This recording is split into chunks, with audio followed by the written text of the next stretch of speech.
Oh, dude, you should have seen this fucking guy. As soon as the bat hit his head, his eye popped out. Could not fucking believe it. Jerry's in the back laughing his ass off. I'm trying to start the car because the goddamn flame, from the goddamn barn house is like, engulfing everything. I don't think, that we can actually make it. I'm hearing sirens already. And then the weirdest fucking thing happened.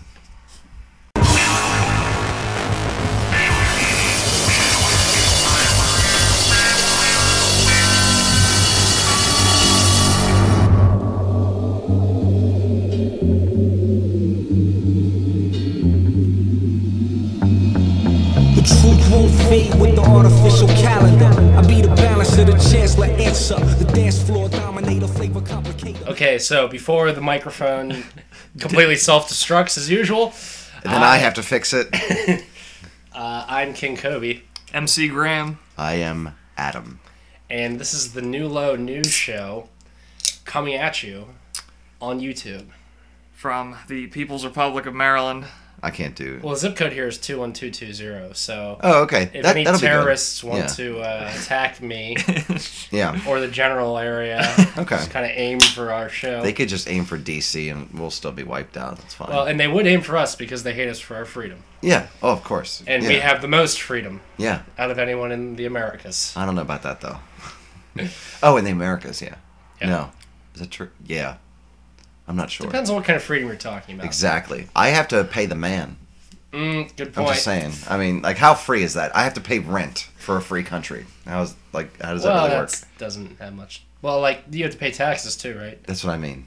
Yeah. Yeah, the taxes is like rent to stay in the country, I see. think. You know what I mean? Otherwise, I get put into a fucking prison cell. Not really. I mean, come on now.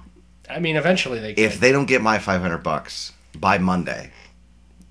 They will throw me in jail on Tuesday. You owe some money to somebody? I owe money to Uncle Sam. Oh, okay. Yeah. Biggest gang in the world. Biggest gang in the world. You're absolutely right. Just bullies people. Just was like, no, we're right. You guys are wrong, but we'll help you. Make you an offer that you can't refuse. They keep us safe, Adam. They watch you while you're sleeping. I know. They don't need to do that. I don't do anything. Yeah, how do I? Yeah. I live in Baltimore. I mean. County. I mean, not city. I mean, I feel pretty safe when I sleep. Yep. But city would be a different story. So they're shaking you down, Adam? They are shaking me down, yeah. But then again, it was kind of my fault, so I don't want to get into that. Right. Jury's still out. Well, it's not your fault because income tax, as well as paper currency not backed by the gold standard, is unconstitutional. I've been watching a lot of YouTube videos, right? Wikipedia articles, doing a lot of research. Well, some people trace the us moving off the gold standard as a machination of our friends and neighbors in the Illuminati as a way to put elite control over the money supply. Take it off of God's standard, which is precious metals, obviously, to the more Luciferian standard, which is fiat currency, which is what we currently enjoy. I tend to agree with that. Yeah. Because currency backed by gold, obviously. Gold, God, it's one letter off. You know what I mean? Yeah. It's in the Bible, probably. Is gold intrinsically valuable? Yeah, it's yellowy and shiny. Dude, seriously. And people kill each other it's over like people wear it like all the time, right, as a symbol of status. Like, have you seen like LL Cool J? He's got like a gold chain. Dude, fucking Mr. T. No. 50 Cent, right? I have my gold cross like at my place. You know what I mean? No. I don't. And the necklace and the Italian horn and the gold ring and the diamond, thing and the thing and the 10 grand brick. How much do you owe to the Fed? What is it you do? You always said you worked with the Giant, but I never see you there. No, I only work there part time. Union job, you know what I mean? Yeah. He gets hooked up. No, I have other. I mean, it's a job, but I also work with the union. Right. If you know what I mean. Shoot my television, walk outdoors, and explore with the innocence of kids age 4. I wanted to talk about a very one of my favorite suicide attacks, and there are many, but one of my favorite happened. That needs to be a Cracked.com article, like top 10 suicides. Yeah, top 10 like suicides that doubled as public assaults or something like that. Martyrisms. Yeah, perhaps is that the right word? One martyr, I consider him a martyr and a hero, was one Joseph Stack, and in 2010, Just as an aside, do you guys remember what was going on in 2010? I try to block it out mostly. Yeah, it's kind of a no man's land for me. That was 3 years ago. Let's see, I was 20, 22? Yeah, that's a dark. Yeah, time. that was no. That's a no go. That's a no fly zone as far we as don't we don't talk about that. No, I was. Well, maybe they should have no fly zoned Austin. Yeah. Specifically, the IRS office in Austin, where one Joseph Stack piloted his private airplane into an office building and killed only one other person, injured 13. And he died in the resulting crash as well. Yeah, that's pretty hard to pull off and walk away from. But he was an embedded software consultant, among other things, and he had faced some financial difficulties, especially due to the economic downturn in 2008. Fucking 2010. Yeah. Yeah, it's the worst of it, more or less. And he had this long-standing feud with the IRS. Nice. Yeah. So on his company's website, he posted a suicide note, and I just think it's cool. I just fly away. I wouldn't fly into a building. Yeah, that's actually that might be a better tactic. Yeah. Rather than fight the IRS, you can just leave the country. I think a lot of people do that. Yeah. A lot of people just are better at evading taxes. Yes.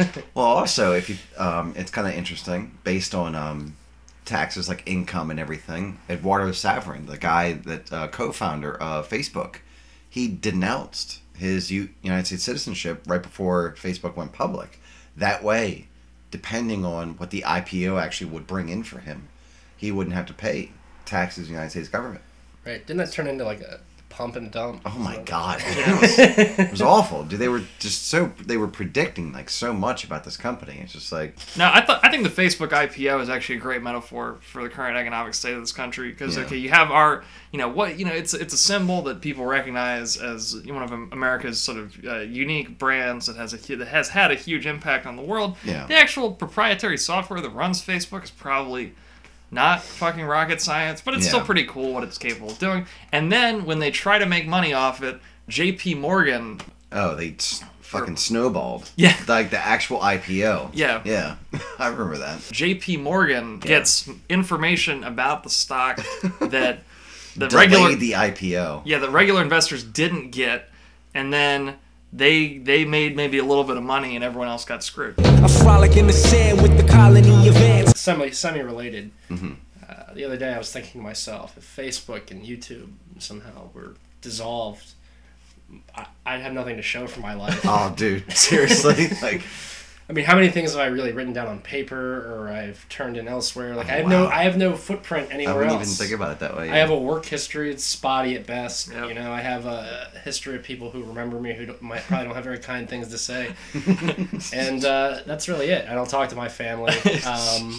So yeah, all I have is my YouTube videos and my Facebook posts. Maybe like a Netflix viewing history or something like that. Yeah, the queue. Yeah. I'd probably latch on to something like that. Like it was my last anchor into the digital world, Or I'd do something like you would do in the 90s, like join some chat rooms and discussion pages or something. Join a mailing list or something. Yeah, just try to get the mojo back. Yeah, maybe create a live journal again. Or get a dead journal. And resurrect. Tell them how totally I'm feeling. Dead journal. Definitely a dead journal. But feeling quixotic, you know.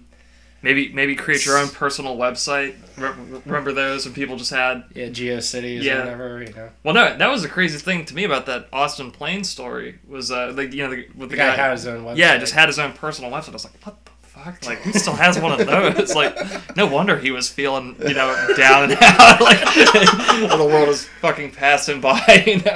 Like. What happened to all of my traffic? Yeah. Oh my God. Looks at his hand-coded webpage, or maybe it was coded by a third party, and it's just like... There's nothing wrong with hand-coding anything. Sure there is.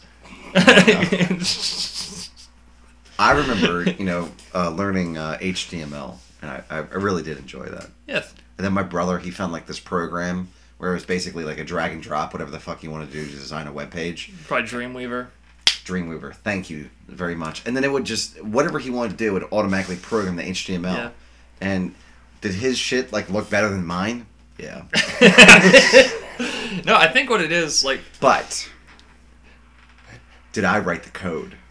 Now see, that's not that anybody could tell. Yeah. But you knew it. Tell. You knew well, they probably could tell because if they looked at like your site info, like if they looked at the source, they looked at the page source. Yeah, they could probably be like, wow, this is really awful. Like it looks like a wow, like this is like what this guy used. Does this guy even know HTML? But no, here's the thing, like hey, I will show you my webpage. It's not online. It's on my fucking hard drive. I still have everything. Yeah. And I can still access every single fucking HTML page. No. Here's the thing, right? People think that shit that they do by hand is intrinsically more worthwhile simply because it takes more work, right?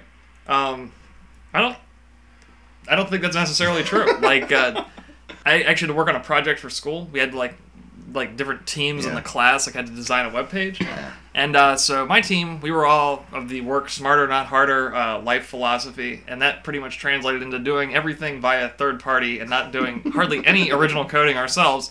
And we were fine. And then all these other people came in, like they're hand coding, like PHP, you know, like just literally constructing the entire webpage from scratch. Mm-hmm. And like in the middle of the class, we all got into a large discussion about like, hey buddy, like why did you like do all that by hand? You know, there's like a bunch of free shit that'll just do this stuff for you.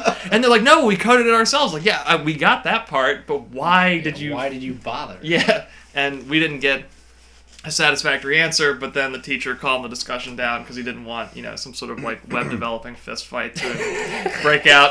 See, that was his mistake. Okay, he should have just like let that brew. Right. You know, he really should have let it ride. Exactly. See which side wins the old-fashioned way. Exactly. You know, through violence. Like, My particles expand, building oxygen in plants. Hey, pharmacy man. I got this script from my doctor, man. There you go. What's your last name? Smith. And the first name of the patient? Patient me? Just the patient. I'm asking you, sir. Asking me what? What you mean? Mr. Smith. Can I see the prescription? Yeah, there you go. Okay. Yeah. And the date of birth of the patient?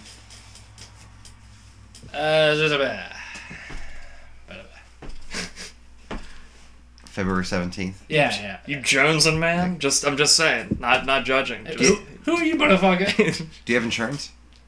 Yeah, Blue Cross Blue Shield. Yeah. Okay, do you have that card with you? Oh, snap. Let me look. Have you been here before? Because if you've been here before, then we might have it in the system. Yeah, I've been here. My mother used to get her pain meds here, and yeah. Okay, tell you what. That's what I'm getting it for, actually. Did you want to wait for it? It'd be about roughly a half hour. Let me get that back. I think I know a place I could. Well, tell you what. Let me make sure we have it in stock first before I actually make you wait. Is that okay? Okay. Can I hold that? Can I have the paper back? Oh, I have to show it to the pharmacist though. Can I just hold it while you go look and talk to the pharmacist? This is so fucking real. It's fucked up. Kobe, pass me a beer. Yes. You deserve more money. Oh my god. That is a nightly transaction by Adam Peters. That's called... I was reaching for the beer, but I'll always reach for a high five. Do it again. Buddy. Twice for a high five. What do we call that sketch? Clocking out, you know? From rock him to cash to lock him Shabazz. I logically advance with the knowledge of the past. Motivated giraffe, wrote a page and a half. Known for paving a pad, then the waves with a stab.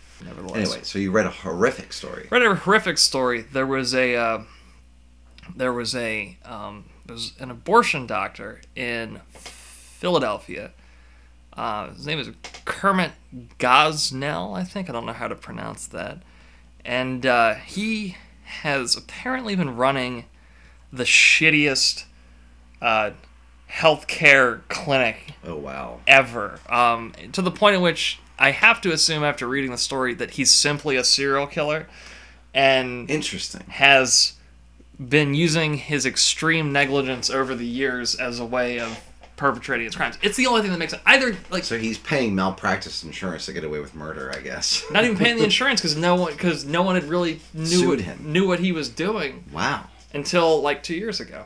But he was. And the only reason, like, he killed people, they died, or several women died in his care due to extreme negligence or willful. Yeah. Like one woman who passed away had a very high level of, I think it was was it Demerol or something in her system for like a really long time and just died. Yeah. And then another woman, I think, ended up getting part of her internal organs perforated during a botched abortion. Ugh. And I think she ended up dying. And then also it's alleged that he induced live births. By the way, spoiler alert, this story is a huge bummer. He induced live births and then subsequently killed the babies, right? Really? Which is no longer abortion, that is infanticide, which is against illegal. The rules. Yeah, yes. Against the rules. And so all this was going on. And then, you know, there are other cases of instances of a woman, maybe more, being forced to have an abortion after she changed her mind. You know, so like, so apparently, like, and this girl was 15 years old or something. Mm-hmm. She got there, decided, hey, maybe not, and then he drugged her and did it anyway. That's called proactive choice. Yeah, that's called like, yeah. So, and all this is going on anyway. And while he's doing all this, right, he's also running a pill mill. It's called assault and battery. Yeah, it's called fucking like. And he's doing a lot of his Demerol prescriptions. Is that what you're talking about? A pill mill? No, he's like giving out like fraudulent prescriptions, or like he's prescribing people. I know exactly what a pill mill is. Yeah, I'm sure you. Well, for the benefit of the listener. Yeah, so pretty much he had like a huge sort of like cash only service where you come in, you pay him like $200, and he writes you the max dose for painkillers, benzos, you know, whatever. And then sometimes he would have people, like, he would prescribe medication to, like, relatives of the people who would come in for these cash-only services. It's like, okay, here's a max dose for you, and for grandma, and for all that stuff, so now you can have... And so we're talking about tens of thousands of pills, you know, on the street, one way or another. And that's actually what got him the attention of the feds. Oh, of course. Yeah, because, like, you know, you can be performing... tons of botched tons of botched procedures Yeah. and unsanitary. Oh, and he spread sexually transmitted diseases because he didn't sterilize his equipment. Oh my god, this is actually really horrific. No, this is the worst thing this is one of the worst things I've ever read. Yeah. And I see some weird shit on the internet, and so I may be able to one up you. I'm not sure yet. all right. So this is going on, and this was going on for about 30 years. He opened the clinic, I think, in the early 80s, and he wasn't banned until like now, like 2011. And the only reason he was banned was because the DEA, you know, they picked up on the fact that, hey, this one clinic in Philadelphia is dispensing a jillion, you know, quasi-legitimate / illegitimate prescriptions. So then they raided his place. Well, see, the DEA, as opposed to other government agencies, really knows how to ransack something. Oh, yeah. Turn something inside out. Really never leave any stone unturned. Yeah, so in the process of, you know, cracking down on some painkillers, or a ton of painkillers, they were able, I guess, to get evidence that this is an extremely shady operation. Oh, sorry, details keep coming back to me. Also, he had people perform, like, anesthesias and stuff, who were not trained to do so. Oh my god. Like, the staff, like, had no formal qualifications in many cases. Like if, you know, Adam came over tonight and I was like, hey, we're going to put Graham under. Yeah, just... Hold this. Yeah. Oh, okay. It's like Should I wash my hands? No, don't worry about that. I've seen this. I just basically put the mask on Graham. Right. And then... Oh, and you should turn the machine on, too. Yeah. Right. When do I turn it off?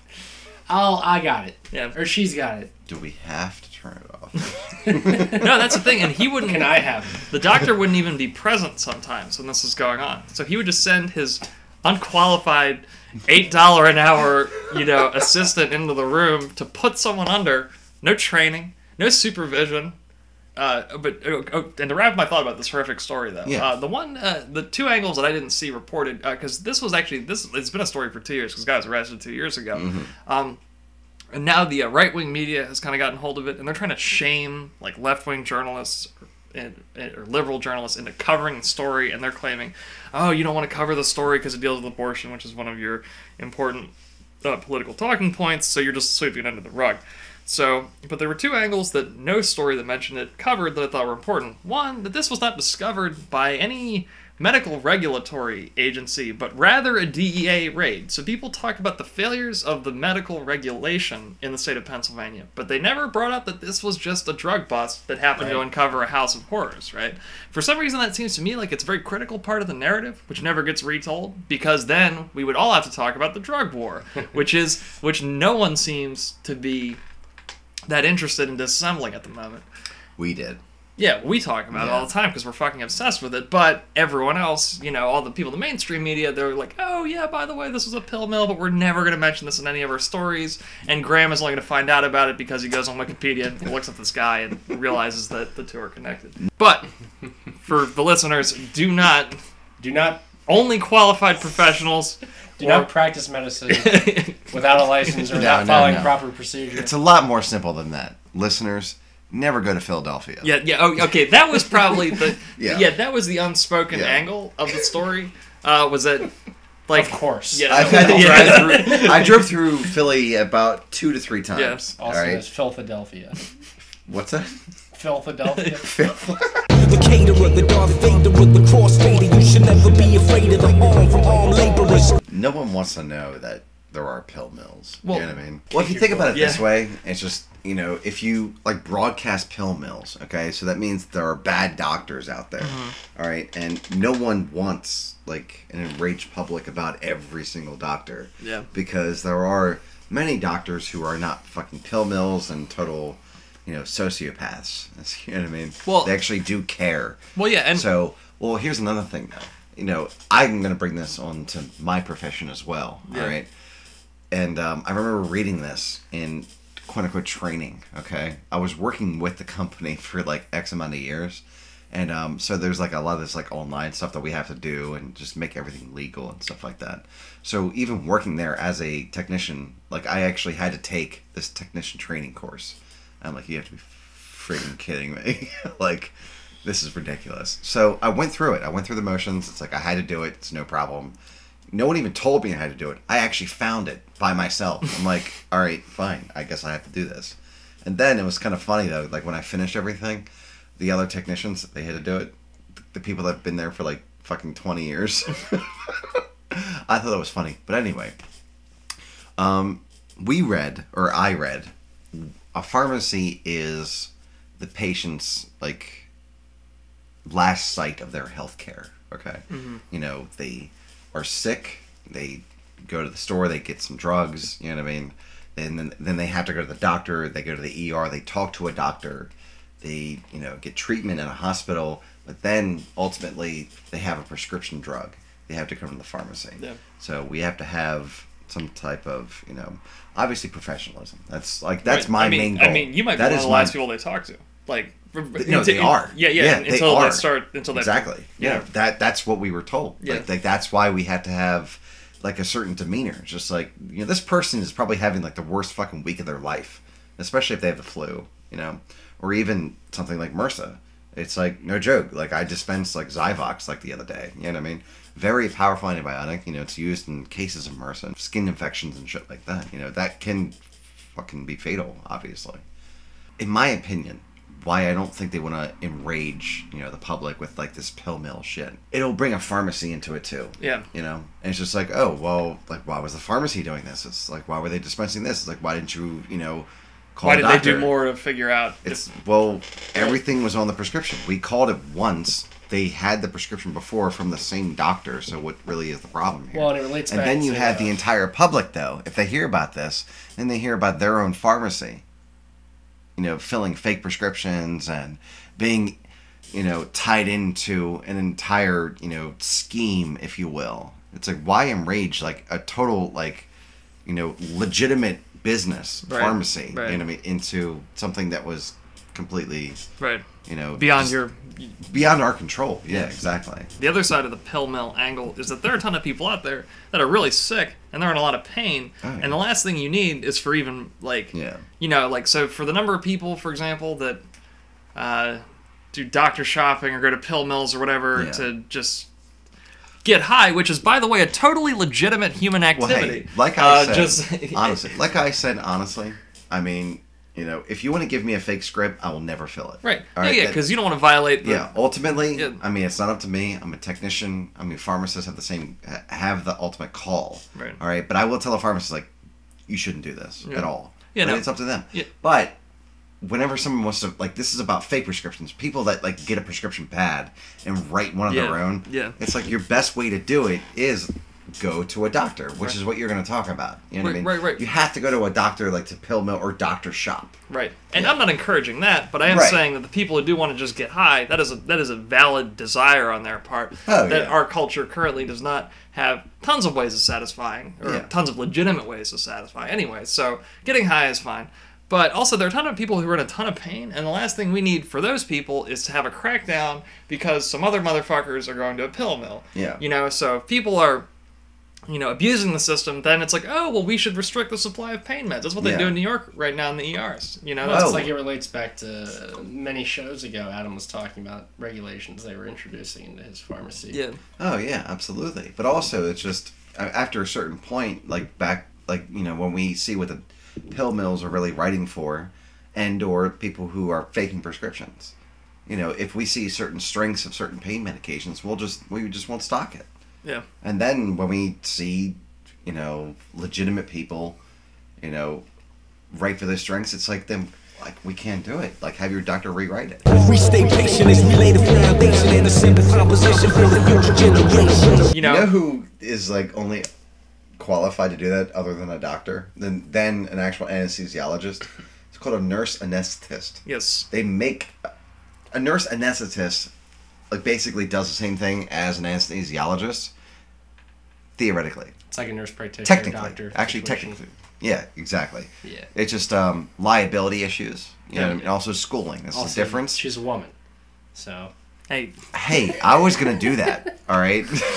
Well, if you're calling me a woman, hey, no joke, dude. Nurse anesthetists make, like, fucking bank. Yeah. Not even kidding, man. They make over $100,000 a year coming out of college. When I was under anesthesia once, and I think I was put under by a nurse anesthetist. Yeah. That is some good shit, by the way. The stuff they used to put you under. Like, I'm just saying. Just if you could get it maybe at like a pill mill of some sort. Maybe if there was a barely licensed clinic somewhere, or you could also get abortions on the cheap. You know, whether your girlfriend wanted to or not. When my brother was put under for his appendectomy, if I'm not mistaken. Is that how you pronounce it? Yes. Pretty sure. Close enough. Yeah. I think. Appendectomy. I haven't seen that episode of House. I'm not sure. My brother had his appendix removed. There you go. Yeah. Anyway, I remember like his doctor basically they're just right there. They have him they're putting him in under, and they're not even talking to him about all right, so count backwards from 100. This doctor is probably just ready with the scalpel and everything. It's like, so yeah, Brandon, how things at school, what are you interested in? It's like, oh, I'm pretty interested in just Yeah, no, that was my experience too. The doctor just popped in, and started asking me about what movies I wanted to see. Yeah, I was like, oh, and I started, and I remember actually trying to think. Yeah, I was trying to think, and I remember I started bringing up movies that I had no interest in seeing. I was like, oh, well, there's this new movie coming out. It was like a fucking like one of the remakes of one of those old 80s horror movies like Freddy vs. Jason or some shit like that. I had zero interest prior to being drugged in seeing this movie. He's like, oh, that's really cool. Just totally faking it. Yeah. Word. So are you going to drop soon? And then I woke up and the procedure was over. It was like I said. It's really cool. Yeah. Well, dude, if I was a doctor, at least right now, I mean, I'd just be like, all right, dude, Graham, you see the scalpel? This shit's going to cut your shit open, okay? And then if you don't wake up, you'll be dead. You know what's funny is the power Imagine your nightmares right now. Goodbye, and then bam, you go to sleep. See, the funny part about that, I think, is I think the power of the anesthesia. I think they could talk to you about anything or nothing, and they could still put you under. Oh yeah. So they could be like, "We're gonna cut you up," and you couldn't help it. You just be like, "Oh shit!" Yeah, and then you just pass out. Yeah, or actually, probably what I would do is I would start talking with a deliberately altered voice, and so the patient's not sure if that's the drugs or just me messing with them. So, I'm the worm, how are you today? Just talk like I have marbles in my mouth or something.